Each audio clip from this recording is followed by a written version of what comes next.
መጪው ረመዳን ነው እንደሚታወቀው። ረመዳን ደግሞ የቁርአን ወር ነው። አብዛኞቻችን ቁርአን መቅራት የማንችል ሰዎችም የምንችል ሰዎችም ቁርአኑን ስንቀራው እንዲሁ በአረበኛው ማነብነብ ነው እንጂ ትርጉሙን በአማርኛ አናውቀውም። ኺላፍ ያለባቸውን እናውቃለን። እንደና ረህማኑ ዐለል ዐርሽ እስተዋ ለይሰ ከሚስሊሂ ሸይእ ብዙ ሰው ያውቃቸዋል።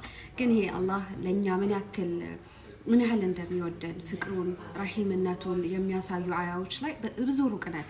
እነሱ ደግሞ ለልብ ለልብ ረህማ ምናምን እንትን ናቸው።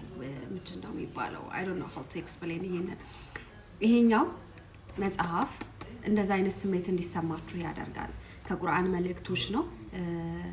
እዝነቱን አላህ ለኛ ያለውን ፍቅር እንድናይ የሚያደርግ ነው። ቁርአን ማንበብ የምትችሉ ሰዎችም ብታነቡት ይሄንን መጽሐፍ ጥሩ ስንቅ ይሆናችኋል ረመዳን ላይ ብዬ አስባለሁ። ጃፋር ቡክ ስቶር ነው እኔ የገዛሁት። እዛ ታገኙታላችሁ። ዋጋው 250 ብር ነው። የረመዳን ስንቅ ይሆናችኋል። ገዝታችሁ አንብቡት። ቴንክ ዩ ቻው።